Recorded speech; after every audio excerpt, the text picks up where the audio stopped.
Talk with John here Tuesdays from 4 to 6 p.m. You can join me right here on Main Street Media, Utah. And also, for the time being, you can join me on K-Talk Radio on Mondays from 10 to noon, Mondays and Tuesdays, 10 to noon. I do Talk with John there as well on K-Talk Radio. All right, everything according to my producer is running fine. So we're here broadcasting live on Main Street Media, Utah. Now, I did mention K-Talk, KBJA AM 1640. Now, the reason why I mentioned them is because numerous times throughout the week on my show, I mentioned KMMU. So I want to give a little, what's good for the goose is good for the gander type situation. All right. I will be introducing my guest here momentarily, but today's date is Tuesday, September, not October yet, September 17th, 2024. And I am going to be introducing my guest momentarily. But first, I want to get this show off to a proper start by giving out my show mantra and the show prayer. First, the show prayer. No need to bow your head, close your eyes. It's just a prayer in my heart. I give this out at the beginning of every show. I hope my show is a gift back to my forefathers, the founding fathers, and may it be an acceptable token to our Father above. That's the prayer in my heart when it comes to doing this show. And then the show mantra: where there is liberty, there is the Spirit of Christ. Where the Spirit of Christ is, there will be liberty. And the greater the Spirit of Christ, the greater liberty will be. That's taken roughly from Scripture and also Article 7 of the Constitution. So hopefully my friend Kristen Chevrier doesn't get too upset with me. So you can go to KMMU, I believe it's .com. Dwayne, if you want to put that in the show notes, I believe it's KMMU.com, Main Street Media Utah.com, I believe, or any one of our sites, KMMU.org. Dang it, KMMU.org. And then also you can go to MainStreetMediaUtah.com. And also you can go to our X account, our Rumble account, or our YouTube account and watch this at any given time. And I will be posting this show to my Twitter handle. I tweeted out that Kristen was going to be joining me today. So I got a couple things done right so far. All right. So Kristen Chevrier with Your Health Freedom is joining us. She has an event coming up on Friday, the 27th. So let me really quickly just share this. Yes, I am everywhere, as Dwayne just put in the show. It just put in the note to me. Or at least we are everywhere with KMMU. Your Health Freedom Utah is a leading health freedom organization in Utah.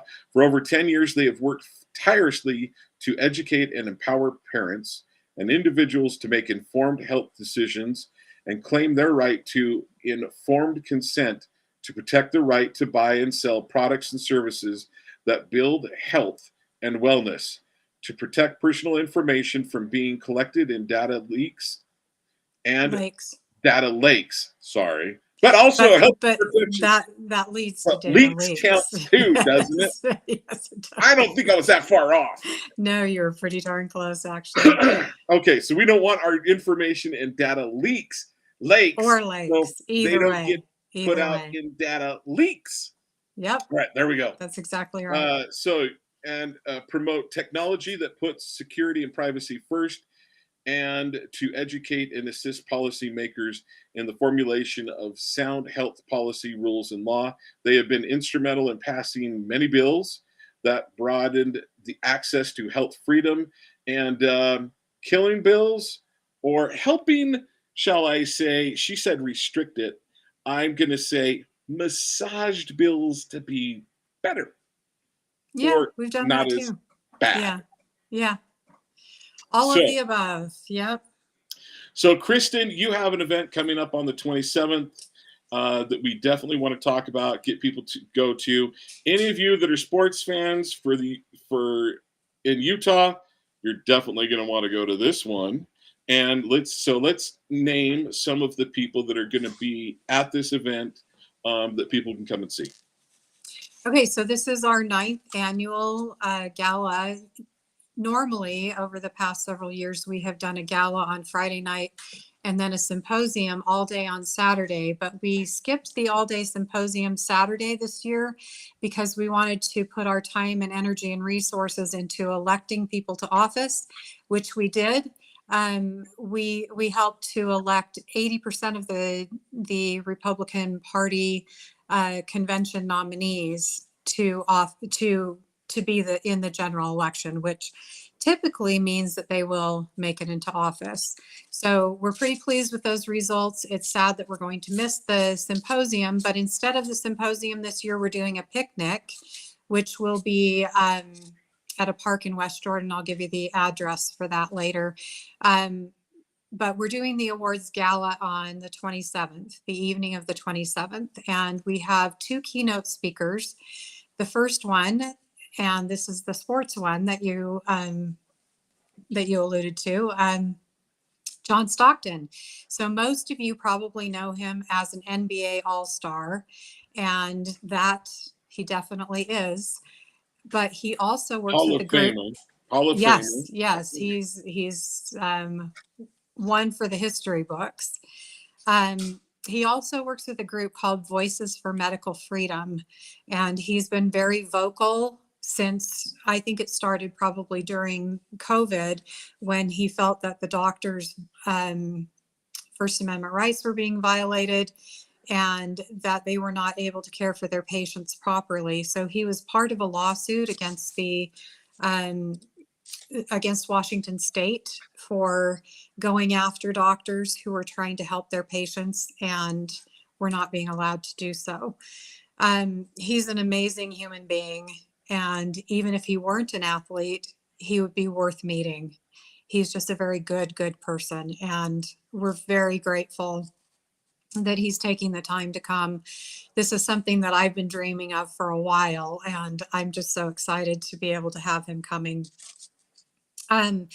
We also have Dr. Brian Hooker, who is another all-star, but not in sports. He's a PhD. He used to work for University of California as a professor. He's a scientist, and he has done studies on vaccines. And his study, along with many other studies, these are all published in a book that he co-wrote with Bobby Kennedy, who some of you will recognize as a former candidate for the presidency, although he suspended his campaign to support Donald Trump. And the 2 of them wrote this book prior to the campaign, obviously, but during COVID. So it includes a whole bunch of great studies, and it's called Vax Unvax, Let the Science Speak. So Dr. Brian Hooker is flying out from California to speak to us about that. And then we also have some great local people. Dr. Kenneth Oliver, who is the founder of the Neuro Clinic in Lehigh. He has some great information on how to protect your health, things that he's seen in his clinic, and how we can move forward and have hope and faith regardless of what's happening around us. Al Jackson used to be a local. He was a state senator here in Utah for a while, and he was my state senator. Another great person. He's a great storyteller. He knows all about the Constitution and capitalism and communism and all of the foundational issues that are causing us problems right now. And he works with Moms for America, and he does a podcast with them, teaching people what the history is so that we can move forward in the present. And so he's going to be speaking to us. And then we have the amazing and wonderful Jared St. Clair, who is another all-star in his own right. He started running the health food store that he now owns when he was 15. He was the one who was running that store. And since then, he's bought the store from his parents. And he's an expert on all things nutrition. He's developed his own supplements based on the needs that he's seen from people over the years. And he's another just amazing human being. And I'm just very grateful for the quality of people that we have coming to this event. and that we're able to do this. And so what you need to know about our organization is that we have been working since, well, it was 10 years ago, so 2014, to educate the public and policymakers on issues surrounding health freedom. We address issues like elder care, vaccines and mandates, and fluoride, and just whatever is involved with healthcare. Data privacy also overlaps into healthcare, and that's another thing that we're addressing at the gala, which I just forgot to mention. We have Timothy Ruff, who is an expert in the field of data collection and how to safely collect data and store data. He's going to be talking to us about state issued IDs, which the electronic IDs, which are coming, whether we like it or not. And we can either have a good one or we can have a bad one.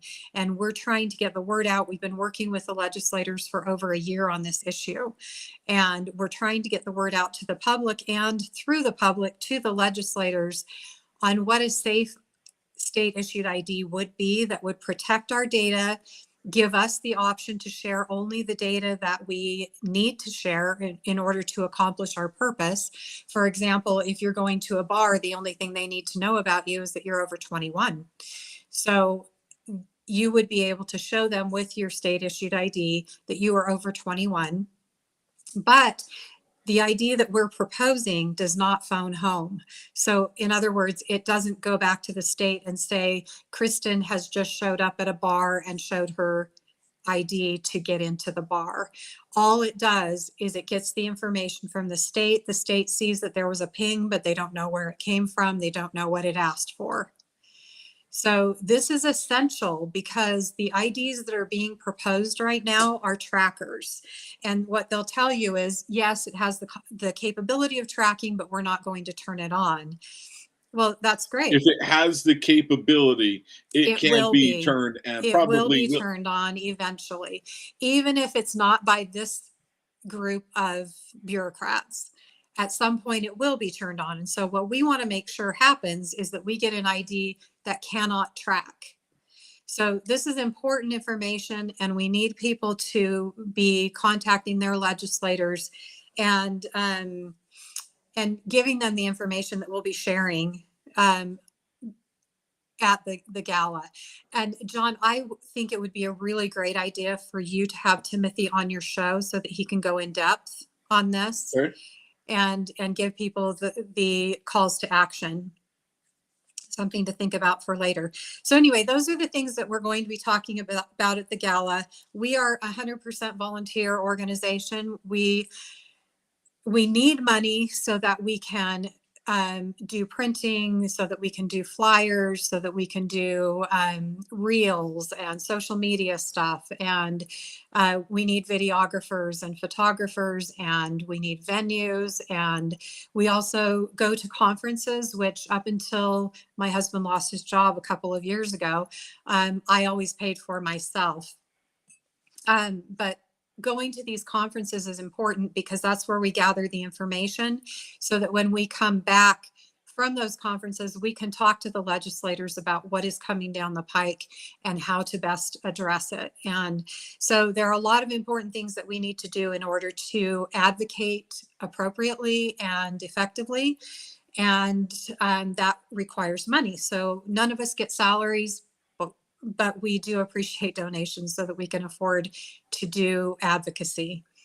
So that is what the gala is about. And the tickets are available at Your Health Freedom, yourhealthfreedom.org. And we would love to have you join us. I think that you will be glad. You will feel blessed for having come. It's a beautiful evening. And again, we've been doing this for several years so that we know that people love it when they come. And it's a nice, dressy event. We ask that you don't bring any children. I suppose if they were over 12 or 15 or something and they could sit still for a evening of presentations, that would be one thing, but certainly no small children. And you can dress up as much as you want if you just want to wear Sunday clothes. If you don't want to go out and buy a new dress for it, Sunday clothes are fine. But if you want to buy a new dress and you want to look particularly nice, then do that, because there will be a lot of people there who do. So I have happened to have been to one of these. Okay.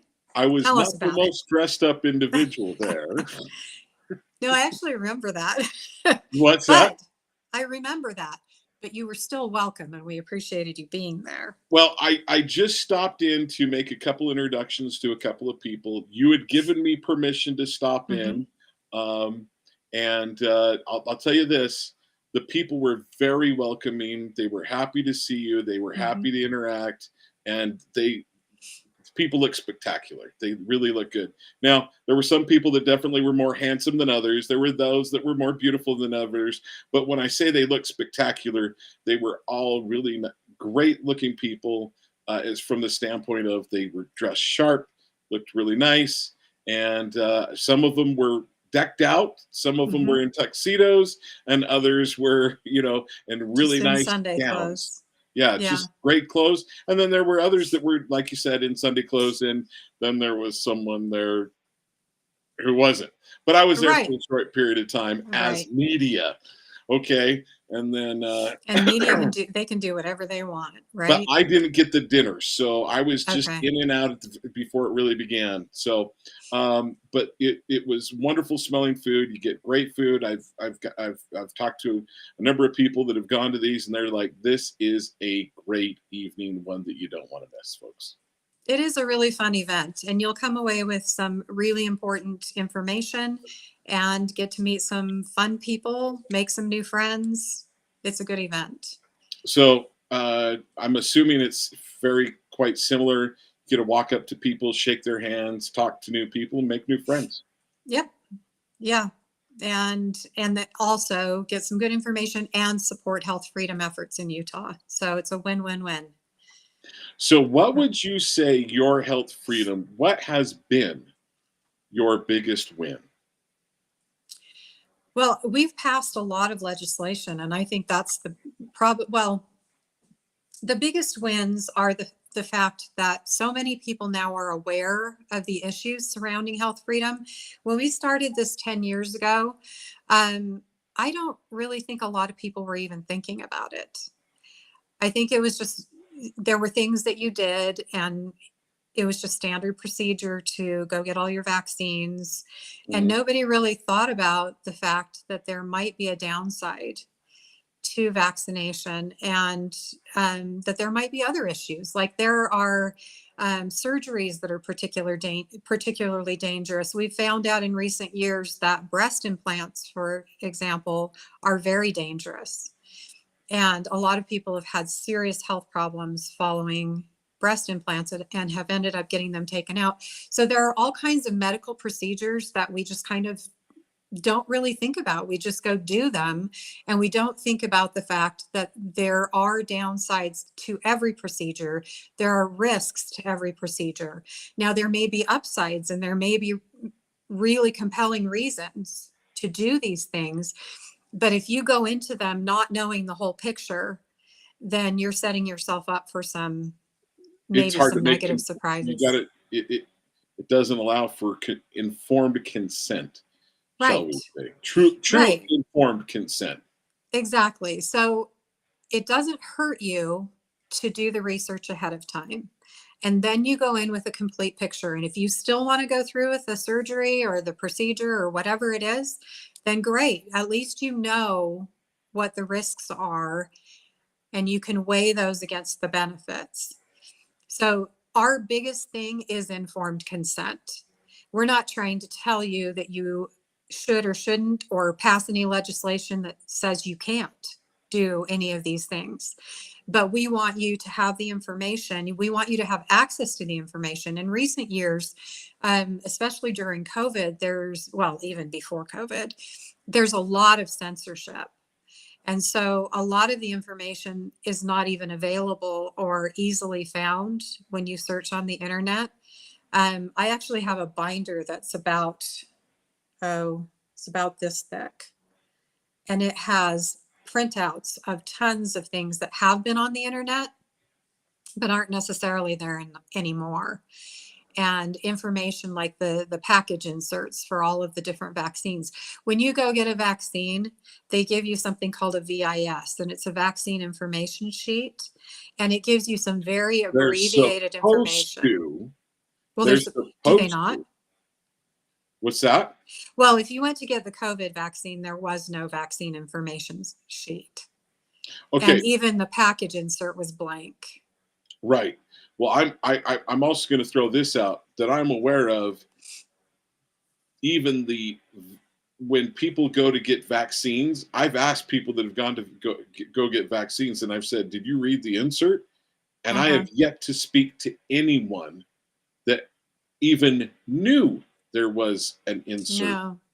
No, they don't, because if the doctor is doing what he's supposed to be doing, or the nurse or whoever's getting you ready, you get a VIS, the vaccine information sheet, which doesn't tell you very much. But if you read the actual insert that comes in the package, and you can still get those online for most of the vaccines. I don't know whether they have been changed. I know that the vaccine excipient list was removed from the FDA website in the last couple of months. They used to give you a detailed list of what was in each vaccine, but now they just have some vague statement about safe and effective, and they've removed the excipient list. But I think you can still get the vaccine package inserts. And if you read those, you need to go through every category, because there will be, I can't remember all of the designations, but they go through warnings, and then they go through other stuff. And then, but if you go through the entire sheet, you'll see that there are warnings under each category. And some of the warnings are more ominous than others. So I would read the entire sheet before you go get any vaccine. And I would do that with medications and things as well. It's important that you know, because what you don't know actually can hurt you. It can kill you. Yes. So, and we've seen that in a big way over the past 5 years. So that's what we do. We educate people. We have gone as far as printing huge banners and putting them over the freeways, which you can only do if you stand with the banners the entire time they're there, because it is free speech, but you're not supposed to put things on the overpasses and leave them there. We do attach them, but the only reason we attach them is because of the wind. I know what you're thinking. Political signs are always on the overpasses, right? They are. But we did a big event a couple of years ago where we had 12 banners, and we put them all on different overpasses. We always make sure that anything that we say is factual. It's not like hyperbole or anything that we can't point to something and prove it. But we had these different banners, and we put them over 12 different overpasses, or some of them were facing both directions. So we had one going one way and one going the other. But we had UDOT, people called and complained to UDOT. So this is kind of a funny story. There was one bridge where I was the one supervising. So I was driving around to all the bridges. I was taking pictures of the people and everything. And I noticed that there was a police car with flashing lights sitting by one of the bridges. And so we hurried and pulled up and parked. And I ran up onto the bridge behind the police officer. And I just touched him on the sleeve, and I said, "You know, this is a free speech event, right?" And he said, "I know that. I'm trying to explain it to this guy." So this is the guy who had called in and complained. Well, I guess the guy had also called UDOT. So as we were walking up onto the bridge, UDOT, two big burly guys from UDOT came pushing up onto the bridge, and they actually knocked me out of the way. It was like they kind of shouldered me out of the way, and they said, "We're here to take down the signs." And I said, "I don't think so. You may want to read something before you take my signs down." And I had printed out the state code for every bridge so that everybody on every bridge had the code in their hand. And I asked the lady who was on that bridge to give it to me. So she handed it to me and I said, take a look at this and then let's talk. So he read the code and then they went and they called in to the office. And about 10 minutes later, they came back and said, so what time are you taking the signs down? So I told them what time, but they could not take my signs down because it's freedom of speech. And that's guaranteed by the Utah Constitution, the state constitution, and state code. And we had it all right there. So that's one of the things that we've done. And that was a really fun, sometimes a little spirited. That sounds like good times. Hey, I love that. That would have been fun. That would have been fun. Yeah, we actually had a lady who said she was a medical doctor come by with a knife and try to slash the signs. The banners, but the police ended up staying on that bridge, not because we were doing anything wrong, but because that bridge was the closest bridge to the University of Utah, and we kept having people come and challenge the people that were standing there. So they just stayed there as peacekeepers, basically. So let me see. A doctor wields a knife, willing to cut things. Doesn't sound like a doctor to me. Sounds like someone who claims to be a doctor. She was. She said she was, and she was actually wearing a white coat. So I don't know. I don't know. Do you wear your white coat to walk across the bridge? The bridge didn't go to the University of Utah, so who knows? I would have said, meat packing plants people wear white coats as well, just so you know. Yeah, there's that. It was an exciting event, though. It definitely was. And then another time we went to the BYU Utah game. This was in 2019 when it was down at BYU. And we had 80 parents with us, and we had signs that were probably, I don't know, 3 by 4 or so. They were big enough that you could read them clearly from a distance.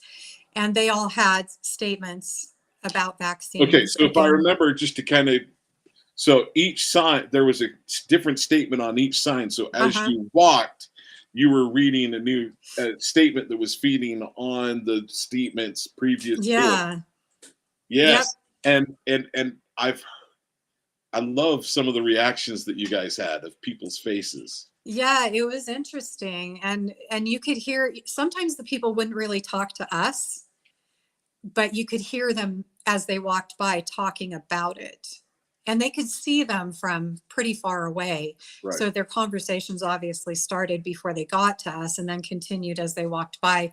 But 4 of the signs that we had, and we had multiples of each one because we covered all around the stadium. Right.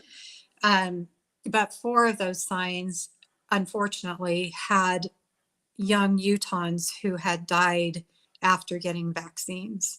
And they had pictures of them and just a brief summary of what happened. So that stirred up a lot of conversation as well. We had Colton Barrett and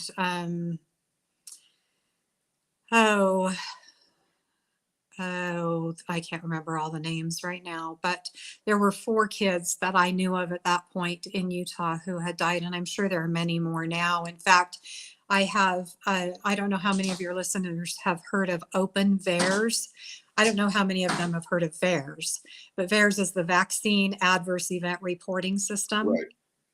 So it is really, really hard for doctors to do. They figure somewhere in the neighborhood of about 1 out of every 100 get reported. Yeah, it's a really small percentage that actually get reported. But during the COVID period, when people are getting the COVID vaccines, the reports just skyrocketed in VAERS. So there's a lady who, and she spoke at the symposium, I think it was last year.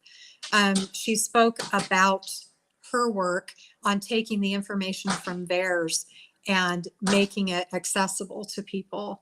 So she calls her site Open VAERS, and she's made it so that you can look at what came from VAERS and make sense of it.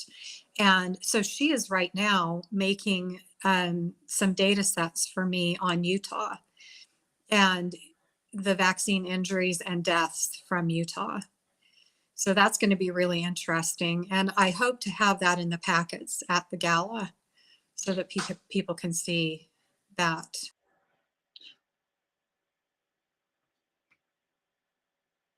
Sorry, I got a phone call. Okay, all right. I Anyway, was like, so, is that me that did we've done that? a lot of things. We've done billboards. And I think one of the most effective, biggest things that we have done is legislation. So over the COVID years, I started writing down the legislation because we did stuff before that, but not as much. But we passed or helped to pass. Some of these were not initiated by us, but when we saw them, we helped them. There was legislation prohibiting face coverings from being required in higher education and in public education. We passed a bill to allow vaccine exemptions in higher education, which up until that point it had been K-12, but there was nothing for, and K-12, and then employees could get the Title VII exemptions, but there was nothing for higher ed. So we passed something for that. We have passed, let's see, there was one on prohibiting employers from requiring their employees or prospective employees from receiving vaccines. And let's see, there have been a whole bunch, like easier access to raw milk, the ability for people to visit family members or friends who were in the hospital. I don't know if you remember, but during COVID, there was a period where nobody was allowed to visit in person. And I think a lot of people died because of that. John, can you still hear me? I can hear you. I can hear you. Yes. Can you see me? Are you frozen? Can you hear me?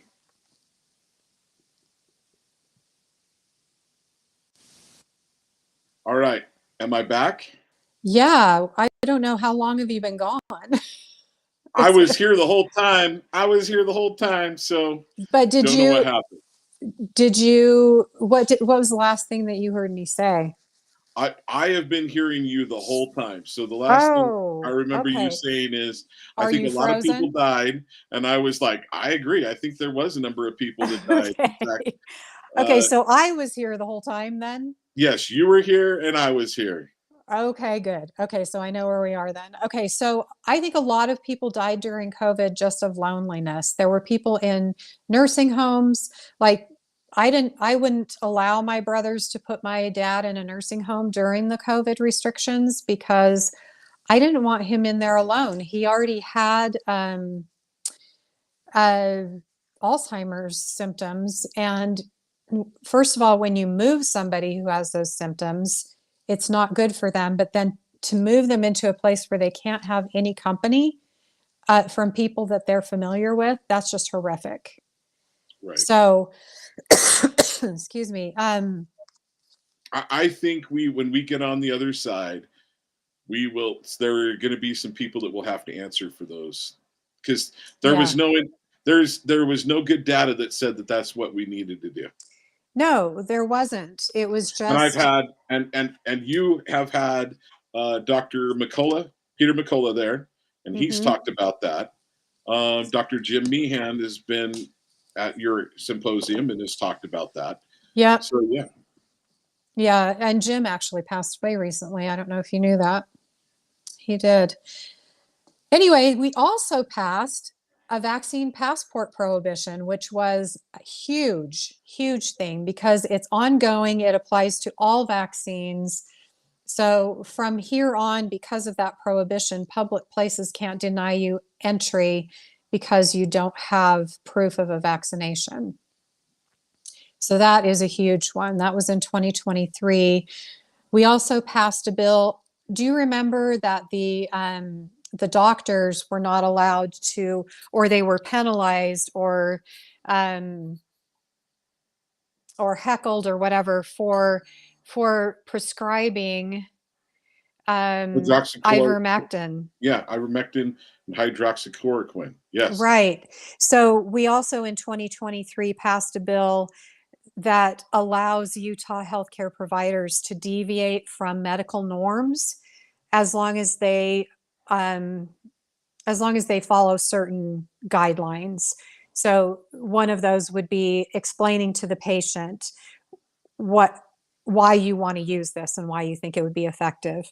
And there are some other guardrails that we have, but it allows doctors to prescribe things like that without being penalized. So that's another great one. And then last year we worked on data privacy. Data privacy is huge. I mean, this is just a train wreck that is heading our way with this data, the state issued electronic IDs. So we need to follow up on that and make sure that people have the information and that they are able to talk to their legislators about making sure that we have self-sovereign identity and that we're able to share only the critical data and keep What everything is else private. self-sovereign identity?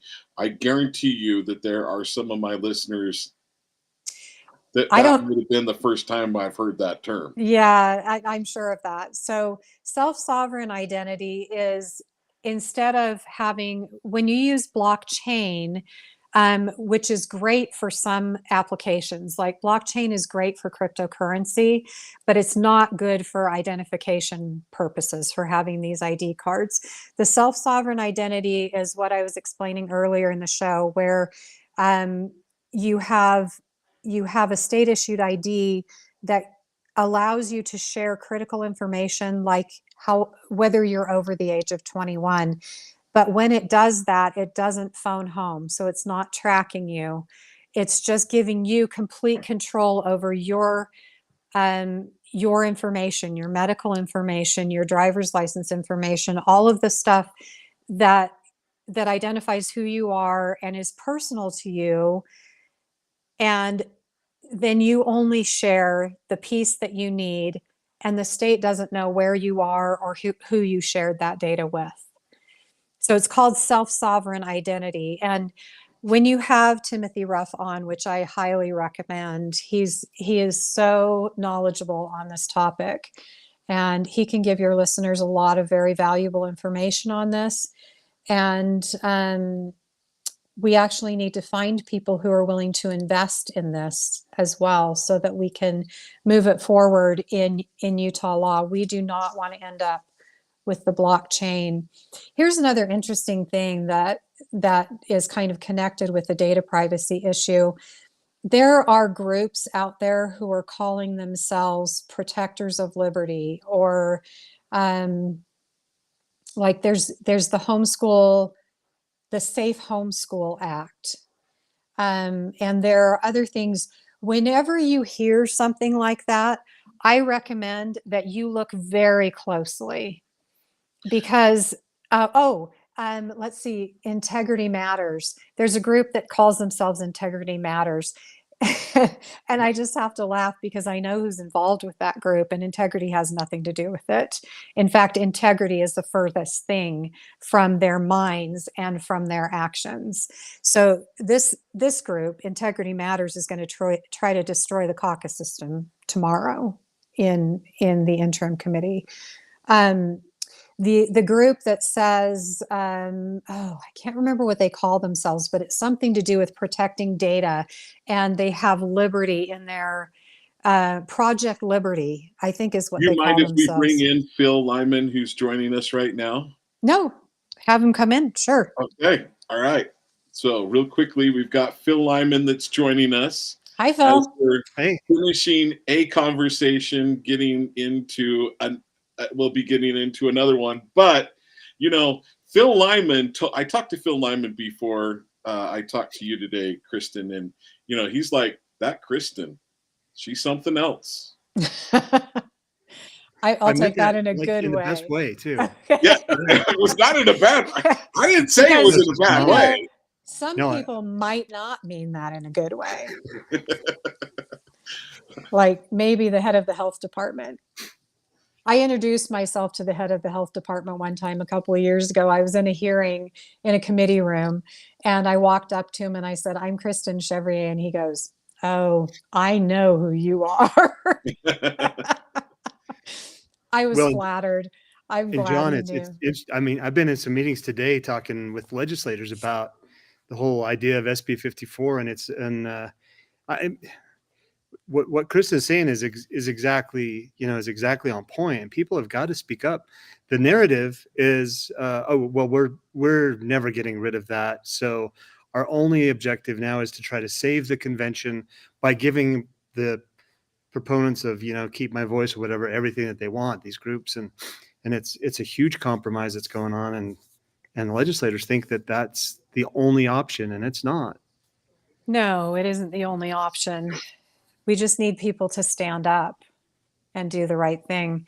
SB 54 should never have been passed. It's the party, and I don't know where the GOP is, why they're not advocating more strongly for their own interests. But you look at I've got my thoughts. Yeah, and it's kind of like key people in key positions to get this passed and through, and they still have key people in key positions, and a lot of false narrative, a lot of gaslighting, a lot of straw man arguments, and we end up going along with it as if we don't have if it's like it's the only option. Right. Okay. And that's in government operations tomorrow, right? I think that's the committee that it's in. Yeah. Yeah. Anyone I know on that committee? I think I've told you, Phil, who's my representatives. Mike Peterson's the vice chair, who's great. Cal Musselman's the chair. Well, I think it's the interim committee, so I guess So it's different. Yeah. Let's it's see. different in the interim. So it's probably Cal is probably the vice chair, and I don't know who the Senate person is. So I don't know Daniel if you guys can Thatcher is see the that chair. I'm There we go. typing right now. Yeah, Dan Thatcher. I'm Yeah. I'm typing right now. I don't know if you guys see the private chat that comes across. I don't I know do if we see it. do either. I have seen a couple of things. I didn't know whether it was text though. Okay, so in the chat, either one of those names involved in either one of those in that committee? I'm not sure how to see the chat.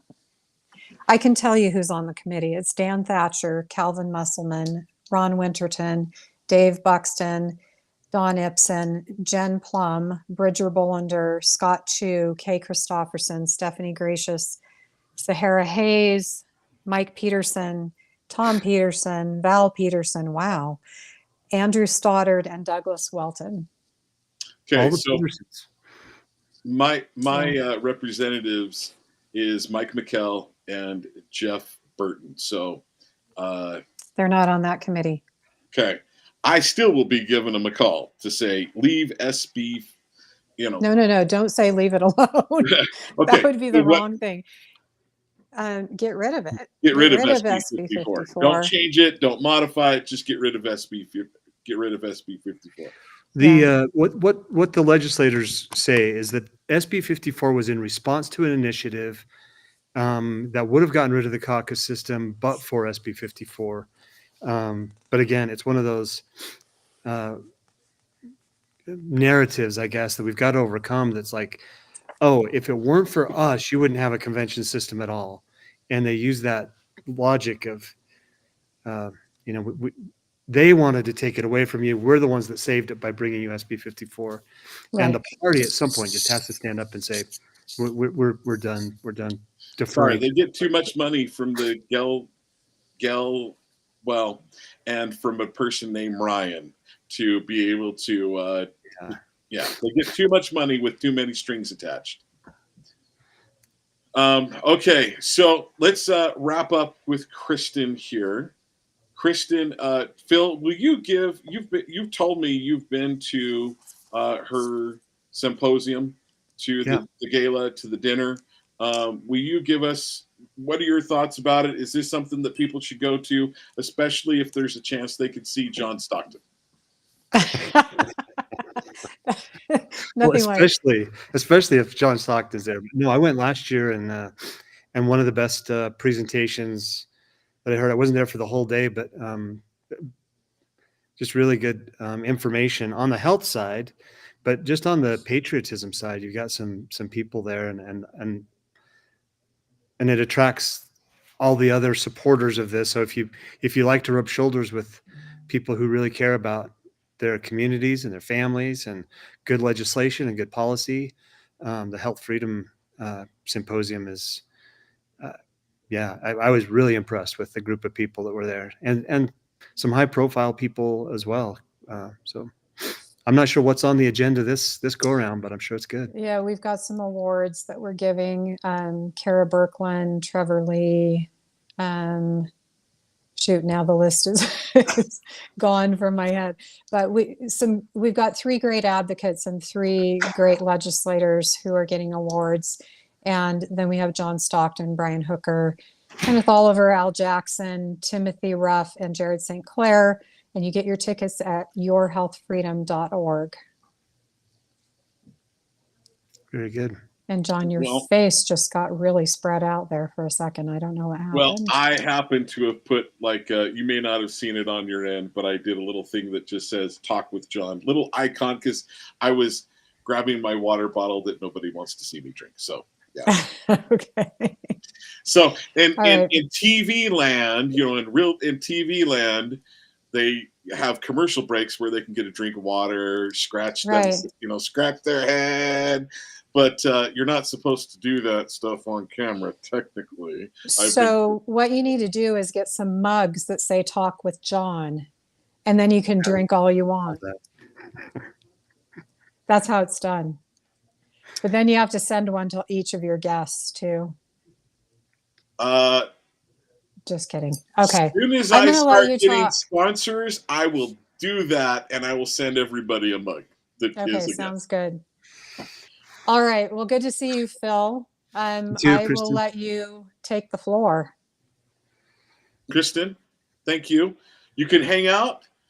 I brought Phil on to talk about what's going on with up at the state capitol, his write-in campaign, what we found out as far as the audit that was done. Now, personally, there was an audit that was done within the legislature. From what I understand, it was basically something along the lines of, in regards to the write-in receiving, what's the proper term? The write-in campaign that was done for Spencer Cox and some others. Signature gathering. Signature gathering. Thank you. Signature gathering. So not write-in, signature gathering. What is being done? So my statement to Phil has been, I wonder how much of this legislature thing is so they can go, oh, we did an audit, and I believe it's auditing the system. It's not necessarily auditing all the signatures. I'm like, bottom line is, it sounds like Spencer Cox and Dieter Henderson totally agreed with it, because all that it does is get them to say, we did an audit. It came out shining. It shows that the system works. And yeah, we did an audit. So great. We're moving forward. Yeah. You want me to respond to that? Yes. Kristen, did you hear what I said? I did. Okay. Your thoughts. I'm going to ask Kristen what your thoughts are on that. Okay, so I know that there were 2 different audits. One of them was by the state auditor, and it basically didn't show us anything. And then the other one was by the Legislative Audit Committee, and I don't know the results of that one. So maybe Phil knows. It's still in process. Okay. So in answer to your question, what do I think about it? I think that the legislative audit, I think that they actually did want to go into, like, do some in-depth auditing. They were up against the deadline because they were trying to get something done before the names were put on the ballot. But they actually talked about doing a deeper dive after their initial statement. So I'm not sure where that stands. Phil, you want to bring? Bring us up Yeah, to yeah. date with what you know. So the Legislative Audit Committee under the Legislative Auditor General is a legislative committee. It's an internal audit group, and their purpose is to improve processes. So nothing wrong with that, but they're not going to go find fraud. If they do find problems, if they found that the signatures were completely wrong, they'd come out with an audit report saying, had proper controls been observed, we believe that the system is still viable, blah blah blah. And again, that would be their report, kind of like their audit of the elections a couple of years ago. 85 pages of weaknesses, but a report that said, but if we have the right controls applied, it should be okay. So I like the legislative auditors. They're going to do a good job, but the purpose of that audit is not to like shine a light on anything that's going wrong. It's to help legislators draft bills that might put other things in place moving forward. And it's in process right now. There is, and this is just hearsay, but I believe the Attorney General's office is doing an investigation. I believe that there's an investigation happening by a three-letter federal agency on this in some form or another. Those things don't involve me. I But guarantee you those will be delayed until after they figure out a way to make sure Spencer Cox is on there. yeah, and that's my, I met with the President of the Senate just last week, and we're kind of assured that, hey, we're working on this. We're going to draft some new legislation, and I said, well, I'm not going to hold off on my criticism of the process simply because some bills are being drafted. This is the election that matters most right now. We did the same thing in 2020. It's like, yeah, there might have been some problems. We'll address those moving forward. We really haven't, and we really don't. And the people are the ones that are, I think, that are going to drive the legislature to actually put in some reforms of how this system works. The idea that we can't look at signatures is just, anybody you say that to, they're like, well, that seems like the opponent should have the ability to look at the signatures and cure that list. Any other state, basic standard of fairness. Exactly. So what I've said, to me, this is really clear. If you're going to provide an option for a person to get on the ballot by circumventing the convention system through signatures in a primary election, then you should be able to verify the signatures and the primary election. Simple as that. And you can't. You cannot look at cast vote records. You can't look at, and 4 years ago, I could have gone in and said, hey, can I get the cast vote records for these counties? They would have said, sure, I don't know what you're going to do with them, but here they are. There's nothing on there that's personally identifying. This year, they all got a letter from Deidre Henderson, not just saying, don't provide this, but how dare Phil Lyman even suggest that we provide these sacred documents of cast vote records and ballot images. It's like, so. Okay, let me, I just realized I need to do a pause timeout real quickly. So Kristen Chevrier with Your Health Freedom has been joining me. Phil Lyman is currently a state representative, as well as he is a candidate for the governor's office. He was the candidate coming out of convention for the Republican Party. He won almost 70% at convention. All he needed was 60% to be the nominee for the Republican Party. And as of back in 2012, he would have been the Republican Party nominee. Now they have a signature gathering process that allows people to, quote unquote, get on the Republican ballot as Republicans. I think there's, and because of SB 54, what we've talked about. So Phil Lyman is here. I asked him to come on to talk about his candidacy for governor. Also, right now we're looking at a write-in campaign. I don't know if we passed the point of the Rubicon where there was a possibility that we might be able to get Spencer Cox removed and Phil Lyman as the Republican nominee. So those are a couple things that I brought him on here to talk about. So, Phil Lyman, thank you for joining us. Forgive me for not doing a little bit better introduction from the beginning, but we were talking about your Health Freedom Symposium that Kristen was working on. Yeah. Yeah. Well, thank you, John. Thanks for having me on. And it's great to, share some time with Kristen And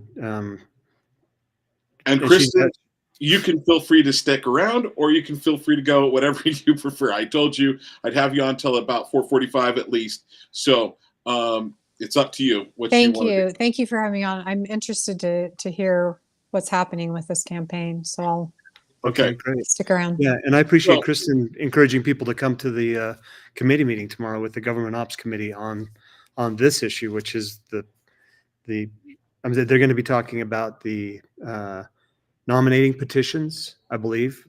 We talked about it today, nominating petitions and SB 54 in general. So that's one thing. Okay, so I've got a couple of questions that I would love to know the conversations that are happening there.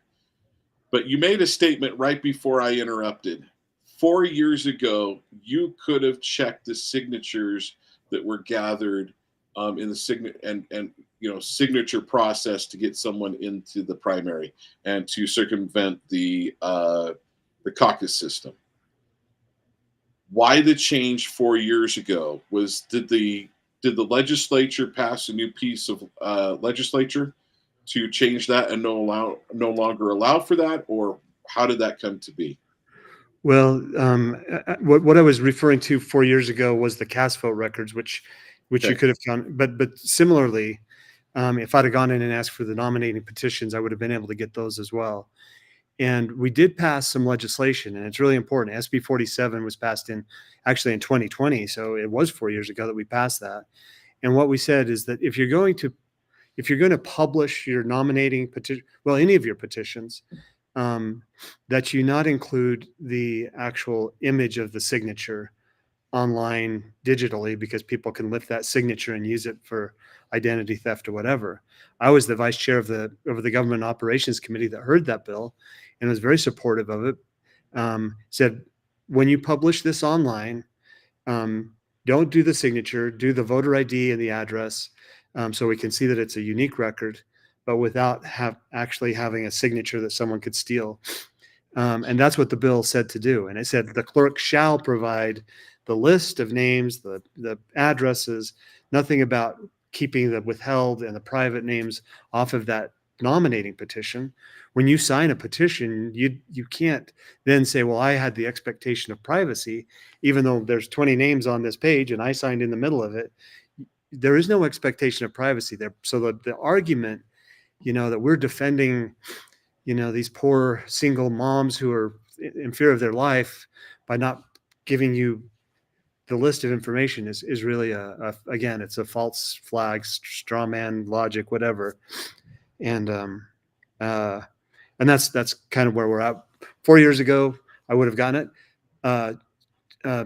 2 months ago or 3 months ago, whenever, people were going in and getting the petition lists of the people that were running for state school board. Oh yeah, here it is. You can come in and take a look at them. If you can't have the electronic copy of it, you can come in and look at that. It wasn't until we asked to see Spencer Cox's that they're like, yep, stop the presses. Nobody must ever be able to look at this information. So there are people that were looking at state school board races, getting the petition packets, thumbing through them, seeing if things were on the up and up. Right up until we asked for Spencer Cox's, then all of that shut down, which is pretty telling. I think that screams. That should suit. And what's annoying to me is you think that the media, the lame mainstream Democrat media here in Utah, would have been like, "Hey, a Republican's doing something wrong, doing something unfair," and it would have been broadcast on every single one of. It would have been front page news on Deseret News. It would have been front page news. You think especially on the Trib, and it would have been on 2, 4, and 5, and possibly even 13. Yeah. I haven't heard a peep from them. The media is so in the pocket of Spencer Cox, the main media, which is another story altogether. It's like you have to really start unpacking that to see the mechanics of why the media protects. And I don't know if it's fair to say they protect Spencer Cox, but they protect the establishment. They protect this syndicate. They're part of the syndicate that is driving this, and it's pretty. One thing that our write-in campaign really has done is it's kept shining a light, and the longer that light shines on it, the more people are like, this is a strange apparatus in Utah that's driving these elections with zero transparency, the opposite of transparency.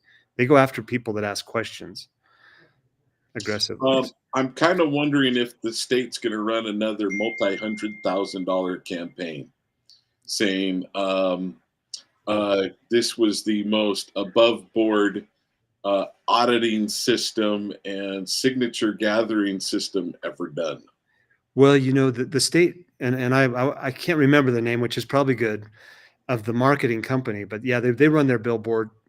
We pay them, we meaning you and I, taxpayers, we pay this marketing outfit lots of money, and they run billboards all day, every day, on whether it's promoting, public lands or unclaimed properties or all this stuff, elections, COVID vaccines, you name it. It's just these billboards are always running. And they donate heavily to campaigns. They donate heavily to campaigns, and a lot of money. It's a revolving door with that. I was driving down the highway the other day, and it's been a while, but I looked up and there were 3 billboards in a row. One was an unclaimed properties, get your rightful money back. The other was an ad with some guys in Vikings saying, don't get scammed by scammers, and the other one was some other state sponsored thing about elections or something, and 3 in a row. And I thought, there's a word for that. It's called propaganda. When the government has got all the billboard space, that's propaganda. It's not. It is weird. There should be, and something clicked to me. It's like, we are living in a strange time when the government is the one that's dominating the billboard space up and down I-15. It's not like the good old days when it was cigarettes and whiskey. It's like the honest businesses. But that's great, but true. Yeah. True. Yeah. Okay, so where is the okay, so there were a couple markers that I was hoping that we would be able to hit.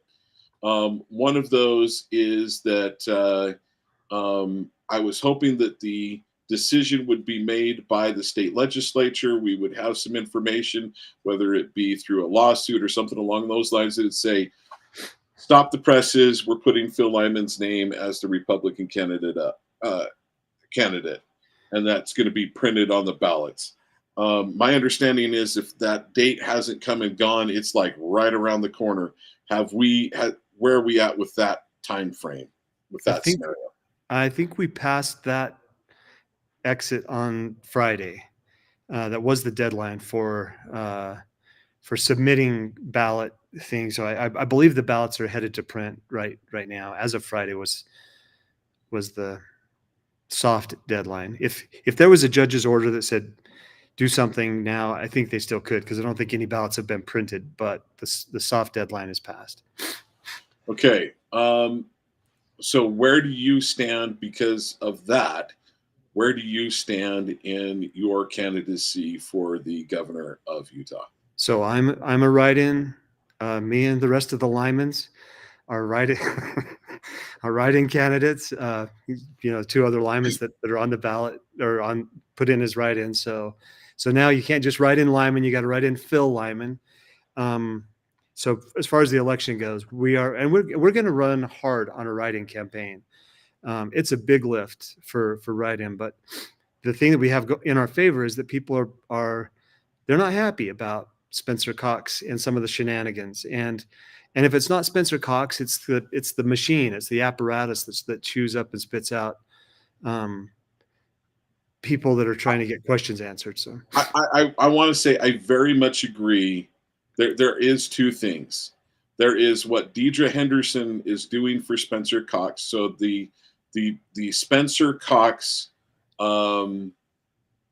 governorship. I think there's that, and then there's also just the machine that is what we've known and come to expect from Utah Republican politics and Utah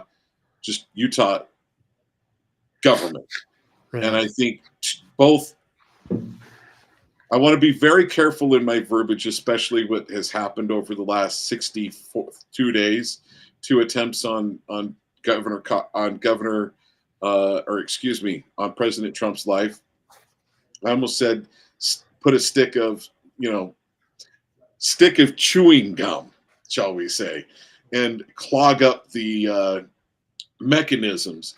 That I wasn't going to say chewing gum though, but let me be very clear. I think that, yes, there are many angry people calling into my show every single day, that talk to me every single day. I am not pleased with Utah politics, but there are still just a number of them that are just totally asleep and think everything is fine in Utah, and everything is not fine in Utah, folks. And there's something scriptural that is pretty darn close. Something, not everything is good in Zion.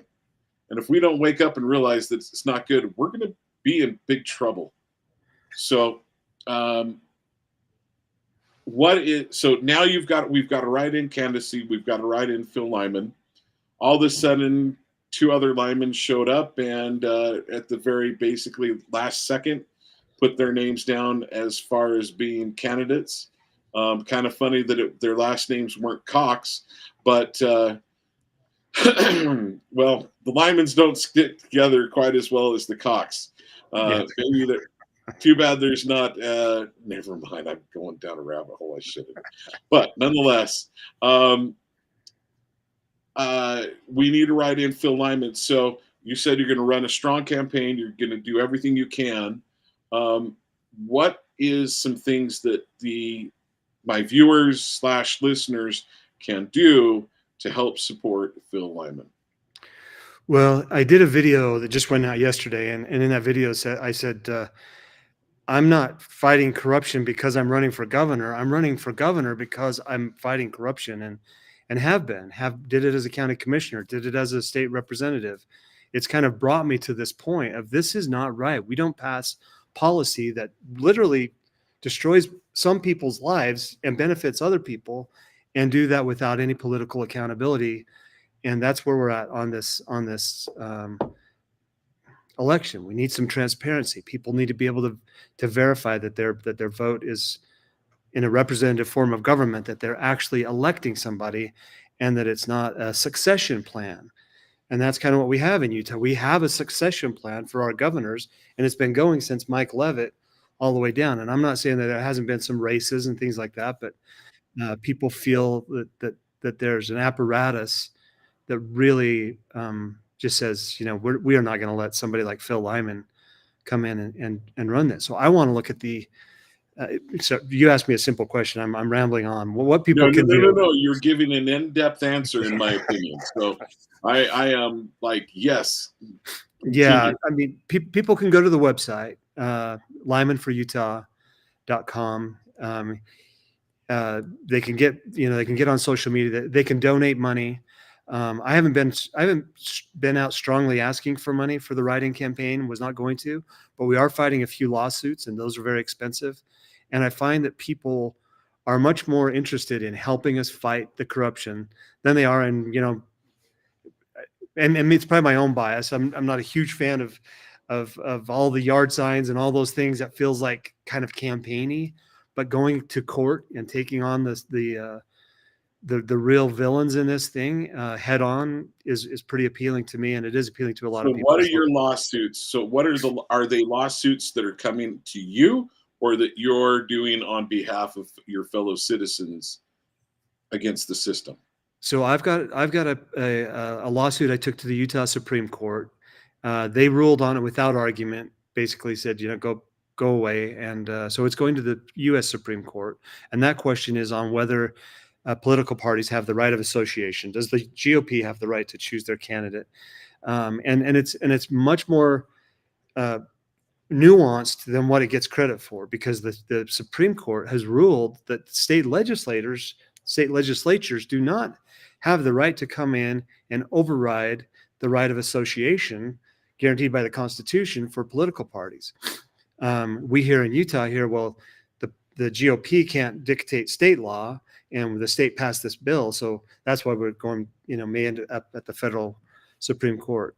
And they move fast on this question. It's a question, and I can't remember what the term is, but they move fast, but it won't be fast enough to put my name on the ballot. Sorry, that's one. One is a lawsuit on Don Ipsen's signatures, state senator in Washington County. We're not concerned about Don Ipsen's candidacy. We want to see the signatures because his signatures are a subset of the signature packs that were submitted for Spencer Cox as well. And there's a criminal investigation on it. Okay, so let's go down this rabbit hole because this is important. So you say, well, what would that have anything to do with you? Yeah. So and I hope I've reached out to most of the people that we've requested their signature packs to say we're requesting your signature packs because we want to compare across different clerks who are validating signatures, different systems that may have the same subset of signatures.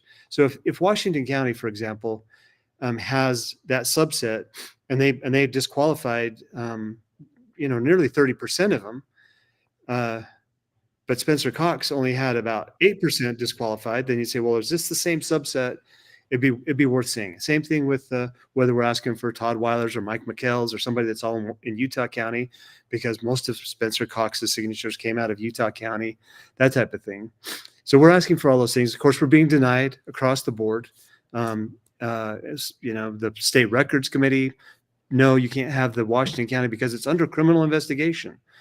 And then we go to Washington County and they say, well, it's not really under criminal investigation. And they say, oh, it was under criminal investigation, but now we gave it to the AG.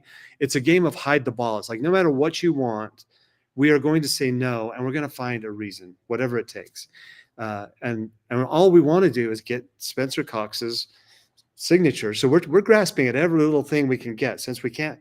It's like feeling around in a dark room. And this is what I told a couple of people at the legislature. It's like, well, it shouldn't be just Phil Lyman that's interested in this. This is a public interest and people want to know. And that's when the audits were announced for the legislative audit, and the state auditor did an audit. When I say audit, more of a review, a statistical review. So anyway, that lawsuit, two lawsuits there, one on the state Senate race in Washington County, the other on Spencer Cox's signatures themselves. And we're in district court going to appeals on that one. The fourth, I don't want to appropriate. Going to appeals, what was the initial decision then? The initial decision was that we were not damaged, and our complaint was not timely. And we said, well, I mean, there were no judgment on the facts, and the judge said, we're not really ruling on the facts here. And I think it's, he was appointed by Spencer Cox. The judge was, I believe this judge was. But it's like, well, take it to appeals. I've heard this much. I'm not going to rule on it. I'm not going to interfere with a primary election. So this, I guess this is an important thing. So everybody's saying, well, I'm not going to get in the middle of an election cycle, and which is probably wise for the judiciary to say, we're not here to disrupt an election. So even though they should look at the facts, they're not going to. And people, I think, are banking on the idea that, well, once November comes and this is done, Phil Lyman will just go away. The fact is, we're not going to go away. We're going to continue to look at. I want to validate the signatures, and it's not just out of principle. It's like if Spencer Cox is not legitimately on the ballot, and yet he wins the election and becomes the next governor, it's important for people to know in a system that says governments derive their just power from the consent of the governed. Right. It'd be good for people to understand this is not a legitimate governor, even if he is going to serve for 4 years, similar to the presidential elections that I don't want a person to cheat to get into office and then to feel like they've got a referendum to do whatever they want to do after they've done that. They should feel like I don't know, some accountability to the people. So then the fourth lawsuit is dealing with the election, what we call election returns, the cast vote records, the ballot images, the database backups. And it's not my lawsuit, but we're probably going to join it. It's the one that the two red pills filed this several years ago. I followed it all along. I went to their hearing a few months back, and I think they're gonna prevail on that. I think the judge is going to say, no, you have to provide some of these election returns to the people. They got to stay on. I don't understand. So, in my opinion, I understand why just anybody can't go in and look at signatures, but there should be certain groups for every campaign that could say, I want to look. It's part of our American tradition of having open, honest elections. Yeah. That seem to go haywire basically back in roughly 2002 when we went to hole punches and went to the punch cards, and then or back in 2000, not 2000, I think it was 2000. Yeah, I think it was 2000. That's when the Help America Vote Act and stuff. And as we get away, and then we get to the computer systems, well, then it totally becomes anybody that's a coder, anything that knows anything about computers. It's those things can be manipulated, and the code itself can be the code in that says get rid of the code. That literally can be written in. So if anything, I think we need people who are in elected positions, especially Spencer Cox, especially Deidre Henderson, especially the state auditor. We need to have people that say we need to do everything we can to be as transparent as possible. Yes, Joe Schmo should not necessarily be able to go look in, but this person for Phil Lyman, for Trent Staggs, for whom John Curtis should be able to go in and look that information up for their opponents. Yeah, there was a court case that just came out of Pennsylvania that I just love it because they went in with all their saber rattling, all this stuff, and the judge heard the case and said, "Well, of course you can have the cast vote records. That's what keeps our elections. It gives us integrity. That's why we keep cast vote records, is so people can look at it." Right. It was just like, it was such a quick decision from a judge who was just saying what all of us think is like, well, of course you can have the cast vote records. That's like saying, that's like, why even have the cast vote records at all? Why even have them in the first place? Yeah, like, who are those for? Those are for the public, and the statute says, these are for candidates, government officials, and the public. So it's like, clearly you can look at the cast vote records. The idea that you can't look at the cast vote records is like this tortured logic that people have bought into because they want to cheat and they don't want anybody to be able to see it. I say it's like the ticker tape of the election. So I can go down to the precinct and see not only how the precinct voted, but the timing of those votes as they came in. And it's really valuable. For example, in 2020, I got the cast vote records for Salt Lake County and the voter rolls for Salt Lake County, as much as I could get. And then you divide the votes cast in these precincts by the registered voters in those precincts, and you get the voter turnout. And it's all, subject to mistakes and errors, whatever. But you divide column A by column B, and you get up to 60%, 70% voter turnout. That's pretty good. You get up to 200 or 250% voter turnout, and you've got a problem there. And I have something similar to that here in Utah. Yeah, several precincts. Like I say, it could be explained by an error. And I threw out the ones that had like 8 people in the precinct. I thought, well, that could be a family that moved in or out. But when you've got 200 registered voters and 460 votes counted, then you have to say, okay, well, what happened here? And that's the right question. When I showed it to the lieutenant governor, that's what she said. How is that even possible? And I said, I don't know. That's the right question. Let's figure it out. Instead, it generated the billboards up and down I-15, when what we should be doing is saying, let's dig into this and see, did somebody just report something incorrectly? very, very likely that that's the case. But the fact that you can't ask, and then that the response after that is no one must ever in the future look at cast vote records because this is the kind of questions that they ask, that's when you lose your transparency. And so you love these cases like Pennsylvania where a judge looks at it and just says, like, stop, this is insanity. Of course you can look at the cast vote records. That's what they're there for. If it gets to the point where you folks, we've got to go. We either show as much information as possible. I have not been able to confirm this, but I actually had I've had someone that supposedly looked into the way it was done right at the founding of our country. Everybody's vote, apparently, according to the person, this not a historian, but someone that really did a lot of looking into it, someone that I trust, that wouldn't say something. In fact, I want to say this person is a former state representative. But they shared with me that everybody's vote, everybody knew who voted for it. The votes were put up, your name was put up, and who you voted for was put up. Now, I can't verify that. I don't know that we necessarily should have that. I do believe that you should be able to go into the ballot box, draw the curtain, and you should be able to put down your vote for whomever, because maybe you've lied to everybody and said, I'm going to vote for candidate B. Hey, I'm a good church going person and I vote for the evil one. Okay.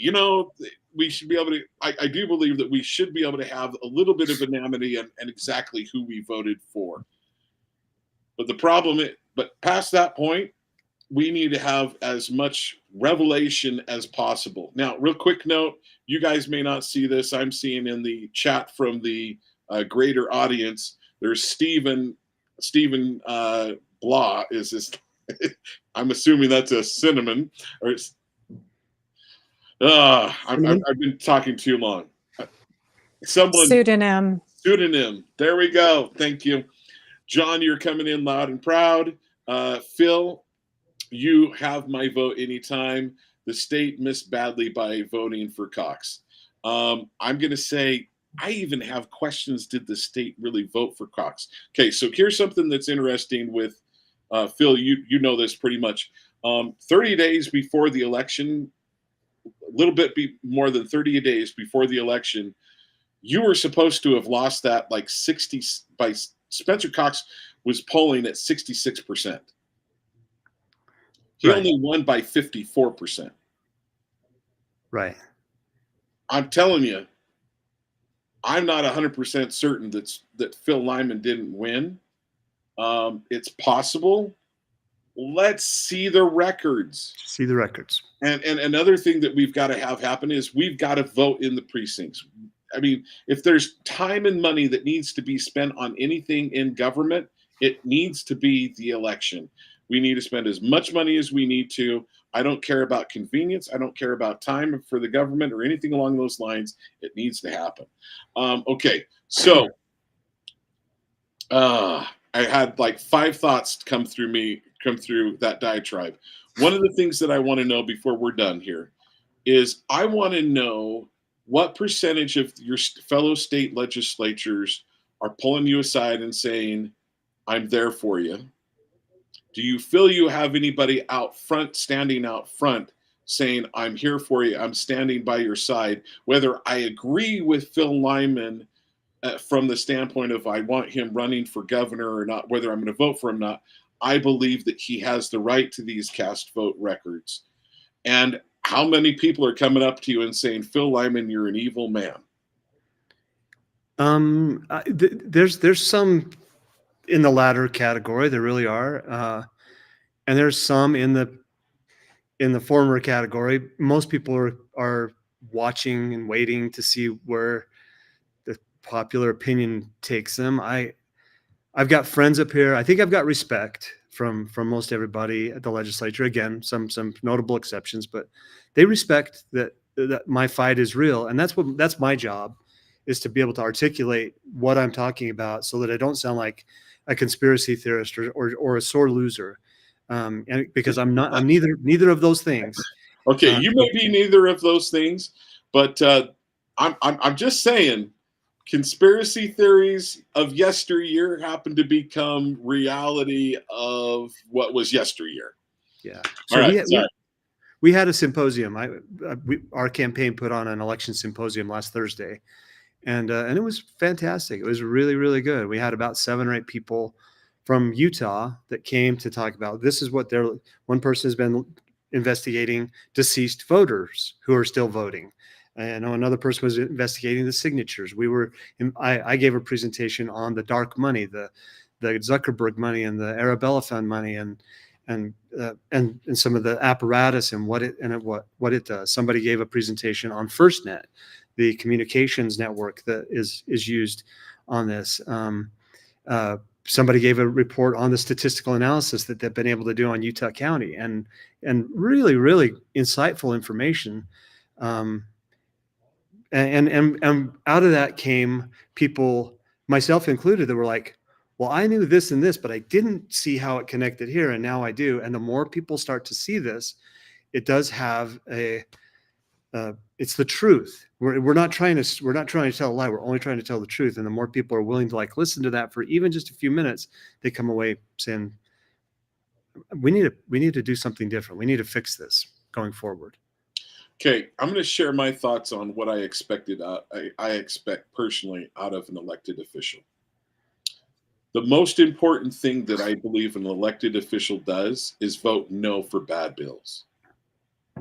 The second most important thing they do is vote yes for good bills. I think before running bills, the third most important thing, even before running bills, good bills, is them being a watchman on the tower saying, this is what's going on, folks. You want to know why so many people that are a part of the larger Republican Party don't want people like Phil Lyman is because Phil Lyman has a history of being that guy that says, I'm a watchman on the tower that says the bad things that are happening out there. And that's why Phil Lyman, we need men like Phil Lyman. We need people running for office like Phil Lyman that are willing to say, hey, this is a problem. I'm willing to do this. Phil Lyman is not, and he's got a history of doing it, all the way from being on the city council and fighting the feds to doing it here in the state. So I appreciate you being in this fight and being willing to go down this path. And then I guess the fourth thing would be running good legislation. But we don't have enough state legislatures, in my opinion, that are willing to say what's going on up here at the state legislature, within the government, within the party. We've got problems and something stinks in Denmark. It's all we're going along to get along. Mike McKell, a couple of years ago, touted how proud he was of the state legislature that they had run. I think it was passed. I want to say this was about 3 to 4 years ago. They passed over 400 pieces of legislation, and they had 900 bills presented or something like that. And he goes, I'm really proud of what the work we did. And I'm like, Mike, I realize that you may be a genius and a speed reader, but I guarantee you, I've not every single one of those legislatures read every single bill. Oh, no. And so what happens up there at the state legislature, I've not heard this just from Phil, but it's like, hey, Jim over here, who's my good buddy that I trust in and he presents good stuff, I believe him, tells me that he's running this bill and it's for a good reason, and so therefore I vote for it. It happens all the time. Yeah. Kristen, do you want to say something? You look like you've got something you want to share. Okay, all right. I'm just listening. I'm agreeing. So okay, I do want to comment on that a little bit. A few years ago, in fact, it was after my first session, and I am kind of a firebrand. I've got that reputation coming. I've been to jail for crying out loud, and And so my reputation, people think, oh, he's a firebrand, and then they're disappointed when they find out that I'm actually not that exciting of a person in real life. But I told the legislature, my colleagues, I said, you need me up here. Number one, because I'm right. Number two, I make the rest of you look reasonable in your positions. And there's a little bit of truth to that, in the bell curve, and you get these kind of outliers. I recognize that I'm a little bit of an outlier, but I value that. I ran for speaker 2 years ago, and it wasn't because I wanted to be speaker or that I felt that I would win speaker. I was polling the audience and polling the group, and Brad Wilson was running for a third term, which is kind of unprecedented. And to do it by acclamation, I thought, and that's what I said, I'll back it. I'll drop out of this race right now if the body wants me to drop out. But I feel like it makes us appear weak when there's not even a challenger for that office on a third term. And it's not like it's all, altruistic on my part, but there is some altruism in this where you say, this doesn't look good. I didn't like when we shut down the Capitol during COVID and put highway patrol in place of the green coats. I said, this is a really bad look for the people's house. And then in that session, we dragged Mike Brown out in handcuffs and things like this. It's like, there is a real valuable thing for someone to be, if you're outside that bell curve and you're, shouting. If it is a watchman, I appreciate that, that you're a watchman on the tower, brother. Or even if it's just a troublemaker, it's just somebody's got to be you've got to be willing to say, well, I'm not going to go with the required narrative. And in the legislature, that's what's probably surprised me more than anything is the pressure that people feel to be in line with leadership and the governor and things like that. And to me, it's not ideal. So I'm deliberate about my lightning rod positions, I guess. That is true, because I've actually talked to you about a few things that I want you, and you're like, this is not one that I'm not going to go with you, John, on. And I'm like, oh yeah. I don't remember any of those. No, there was wisdom there. There was wisdom there. Okay, so what do we have coming up at the state legislature when it comes to Phil Lyman? What do you have? Let's talk about that. The main reason you're here, I wanted to find out where you were with the lawsuits, the write-in campaign. You've mentioned that people can go to your website and donate. They can also donate to the lawsuits that you have going on. I think that would be very important for people to do. What else? But also it's Phil Lyman's running for governor, and we want to make everybody knows about Spencer Cox. But Phil Lyman had some other Lymans somehow join in. I'm guessing they're like 10th cousins, and they probably, my guess is they're on the bad side of the fence in my opinion. Yeah. Of the Lyman crew. In fact, they might have changed their names. From their perspective, I'm on the bad side, but yeah. Brian King and I are cousins. He told me that when I first got up here, that he said, my grandma is a Lyman. We found out, we're cousins. So I called Brian, or I texted him, and after this Rich Lyman jumped in, I said, hey, Brian, why don't you do another ad? And it can be with me and Rich, and we'll do it like at a family reunion setting. So anyway, just joking. But okay, so actually, that's a really good point. All right, so that is one of the things about. Are you talking to someone else, or are you talking to us, Kristen?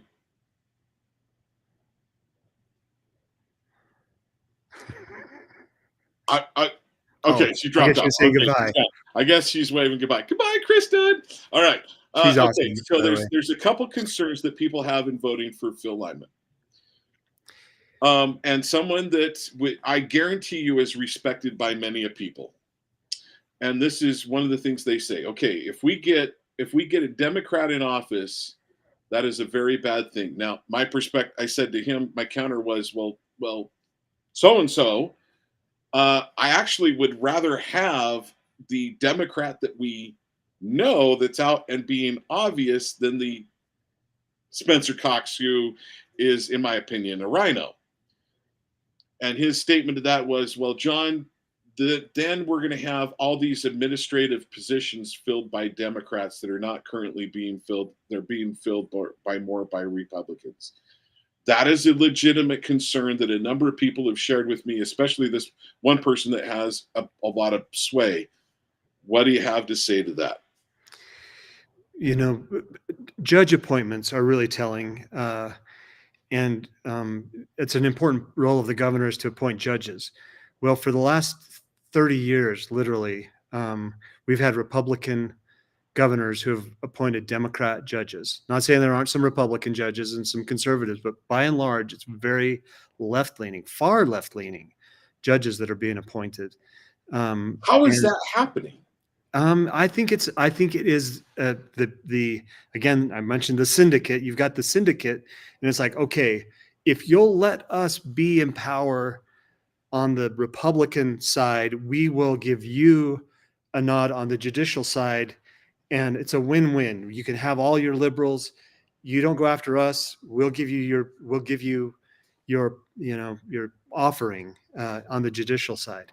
And so then we come back like this recent Supreme Court decision where we wanted to get the initiatives.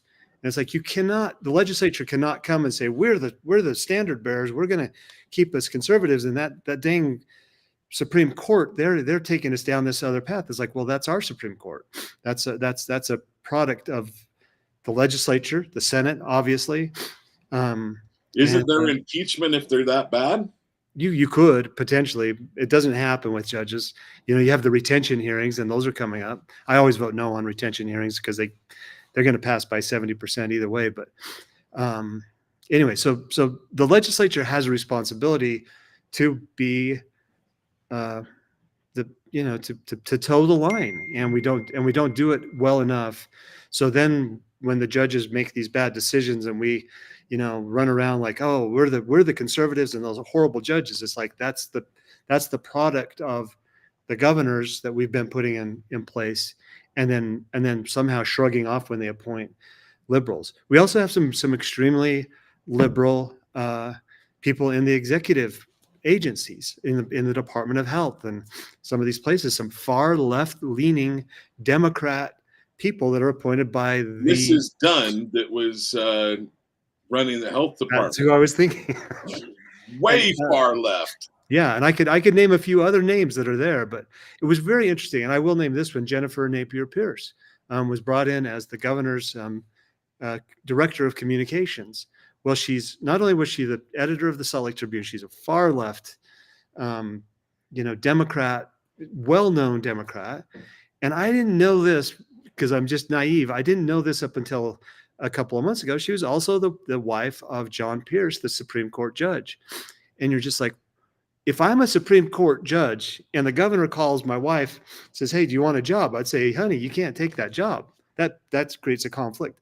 And if I was the wife, I would say, no, governor, I can't take the job. And if I was the governor, I would never. It's like, how did we get there? How did we get a Supreme Court judge's wife, who's a left-leaning Democrat, in a really powerful, important position on the governor's cabinet? Things like that. So back to your point, would Brian King appoint leftists? Yeah, he would. But that's because he's a leftist. And Daniel Horowitz, I was on an interview with him, and he said something really good. He said, Republican governors can get Democrat bills passed that Democrats would never get passed. And that's exactly what we've got with Spencer Cox. He can get things passed in Utah that Brian King would never get passed. So Spencer Cox is much more dangerous in that position. And I don't want to say he's not a Republican or he's a rhino. I just, those things get way overused. That the truth is anyone can observe, we joined the Climate Corps. We veto the bill that keeps boys out of girls' sports. We use our pronouns. We, implement DEI at the state level. It's like, there's nothing that anybody can point to with Governor Cox that would tell me that he's not already doing as much. So that is one thing that I have had those on the left and even mainstream Republicans push real hard, is that Spencer Cox has not implemented DEI within the state. Why do you say that he's implemented DEI within the state? because he implemented DEI on a massive level.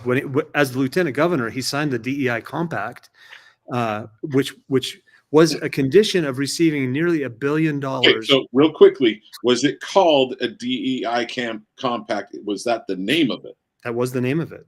Yeah. Yeah, it was the DEI compact, signed as the lieutenant governor, but after he won the election.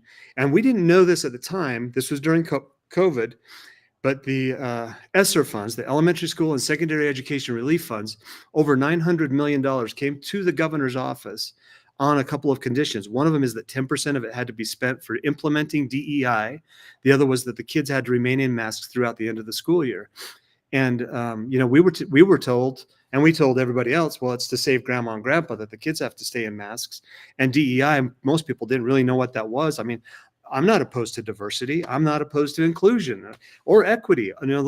Taken as terms, they're pretty desirable things. But you put that in as a policy, anyway. Yeah. So no wonder why. Okay, so I'm going to tell this story. I've told it before, and I'm going to tell it now. I was with the director of my children's school. I was sitting down with him and saying, my daughter is starting to break out around her face. I've got a son that had asthma, was flown up to primary children's when he was young because of asthma issues. Now, the daughter doesn't have that. Her face was breaking out. I'm like, can we come up with something different? And he's like, well, let's call our state representative, our state senator. Let's call Deidre Henderson, who happens to have children coming to this school. And so I called her up. Deidre Henderson was like one of the most she won awards for being the most conservative person different times within her term. She goes, so I call her up and I say, hey, can we get my kids out of the mask? Can you vote for? Can you work on getting some legislation that says kids shouldn't be in this mask? And she said, John, no, I won't. She goes, COVID is scary. I was in the hospital. I was afraid I was going to die. And I'm like, so because you might think you might die, you're going to put a bunch of children in the mask. I said that numbers right now are showing that COVID is even not as bad as the common cold. And she's like, no, we're not going to do it. Did she know that we couldn't do it in order to not have the funding? I don't know. Yeah, I certainly didn't know the funding side. There's one thing I want to say before we start to wrap up. So, but right. You kind of had alluded to it a little bit before. If I don't want to switch topics, but let's switch topics. If you got, we need to let you go right around. I told you we go to 6 o'clock. We can go a minute or two after, but if you need to get going sooner, so I'm going to let you finish this out. You're the guest. And it comes back to, you asked the question about kind of the feeling up here and stuff, and what should people do and how should they get involved? And I will say this, I get chills. I get chills when I think about this time in our state's history and our nation's history, what's going on. It's an opportunity for people to really step up, to really make a difference. And to be able to articulate that in a way that people say, not only will I go along with this, but I can't sit out. I can't be on the sidelines when these historic things are happening. I think we'll look back on these COVID years, on this last decade and the next few years as really, really pivotal for us. And I don't know what's coming, but I feel.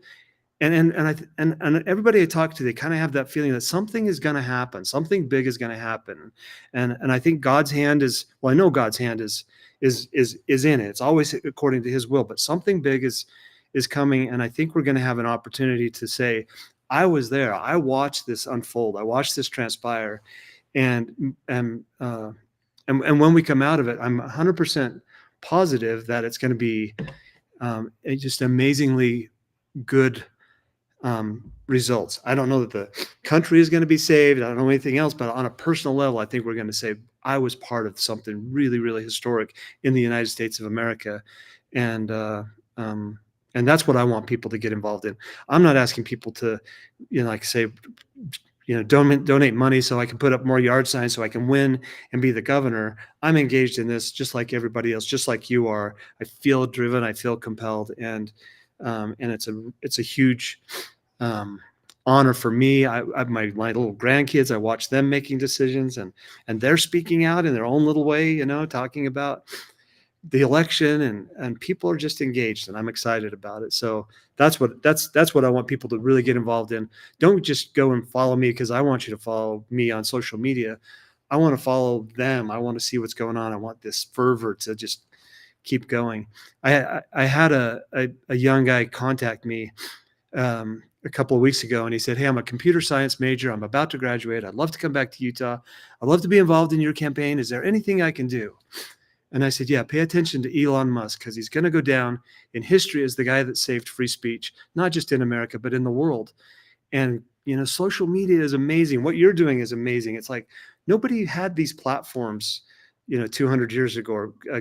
Thomas Jefferson would have just, he would have been in his element on Twitter. Jordan Peterson. Yeah, he would have been. I don't think he would have been, Glenn Beck or Alex Jones or some other, maybe Tucker Carlson, maybe, but probably not. He would have been Jordan Peterson because he was that smart.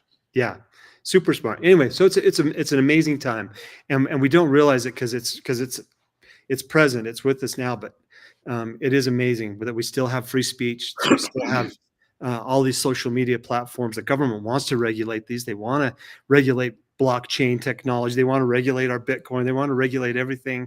And in reality, I think we're living in an extremely free environment right now. It's just whether or not we're going to hang on to that and which direction it's going to go. And so, yeah, I love watching what's happening. I think we're on the tipping point of tyranny. Yeah. Do we? So we're on that fence, and it's about to tip over. And tyranny is this way, and freedom and liberty is this way. And Phil, millions of dead babies, allowing sex trafficking here in America, not willing to call out the truth, willing to put on the mask. To me was a symbol of I will be 100%. led and I will conform. So 100%. I had someone close to me say, "John, putting on a mask, it's just an easy thing to do." And I almost turned around and said one Jew to another, "Man, just put on the star. It's it's an easy thing to do." Yeah, you're going to get people hurt if you don't. Yeah. Well, Thomas Paine's famous quote: "If the closer a disease gets to a crisis, the closer it is to a cure." And so yeah, as that tips, it is like it's. I don't want to see it tip, but it's like if it's going to tip, let's get on with it, because something big will happen at the conclusion of that. So. Okay, so if it goes into tyranny and it goes bad, it will be painful. You, brother, have more faith than I do, because I don't know. I'm going to say this. I believe you're with the Lord a lot more than I am, Phil. Yeah. God, John, you're going down there. Sorry, son. You're a patriot, and I guarantee you there's patriots in hell. Yeah. We'll have lots of good company there. I got friends in both places. So, all right, Phil, why don't you make your last case? It's roughly 5:59. I want to be a man of my word. I try to honor it. When I tell someone I'm going to keep them on until 6 o'clock. Make your last pitch of why someone deserves you to write their name in on their ballot, as opposed to doing it for either King or Cox or someone else. Well, it would be really exciting to see an insurgent write-in candidate win a governorship in Utah. If I were the governor of Utah, it would change not just Utah. It would change the West. I am a public lands guy. I'm an energy independence guy. That is my MO. I believe in statehood. I believe in parenthood. I believe in personhood. And I don't see that happening. The people feel that. The bottom up feels that, but the top down is saying we need to squash those things, and we can. Oh, flip absolutely. it. Yeah. Parents are a threat to the syndicate, to the establishment. But you'd see Idaho go right along with us on our public lands fights, Nevada, Colorado, and I'm not talking about even transferring public lands. I'm talking about exercising the jurisdiction that we already have as a state, and it'd be an exciting time. And getting rid of the revolving door of money with lobbyists and influence and policy that favors billionaire developers, and that's got to stop, and it will stop eventually because you run out of other people's money, or you just tap people out too far. So but now would be a better time than later. But whether it happens now or whether it happens later, it's gonna happen, and it probably will be painful. John, I just appreciate what you do. I appreciate people who are willing to use their voice and use their platform. So my heart is with you, and my hat's off to you, and I thank you for that. Well, brother, I wish you luck. I wish all of us luck, and I wish you the curse of governorship. I will say this. I'm convinced that if we get Phil Lyman in as governor, people won't talk about Ron DeSantis as being the leader for freedom and liberty when it comes to governors. It'll be Phil Lyman, and our state will benefit from it. I don't think there's any question about it. So, Phil, I appreciate your time today. Thank you for joining me on Talk with John. God bless you, brother. And folks, I'm going to say this: write in Phil Lyman. A lot of times when there were a lot of times I did not vote for the Republican candidate for governor in the state of Utah. Write in Phil Lyman. Don't vote for a different party. Don't vote for the Green Party or the Democrat. Write in Phil Lyman. I will say I am a Republican. People are questioning, are you still? Yeah, I am a Republican. In fact, I told Chris Knoll of the Salt Lake GOP, I said, I know it's a real dilemma people have right now. They've got to decide whether they're going to support the Republican or whether they're going to support Spencer Cox. And because I am the Republican nominee out of convention, I'm as Republican as they. So it's a dilemma. And I'm sorry, I'm going on now, but some Utah County passed a resolution that said we won't require support of Spencer Cox until he proves that he got his signatures, which I love that. Because you don't have to support the Republican candidate if you don't believe he actually is the one that won the primary. So anyway, thanks, John. Good job, Utah County, at least on one thing. Yeah. All right. Folks, this has been Talk with John. Phil Lyman, God bless you, brother. Thank you for joining us, and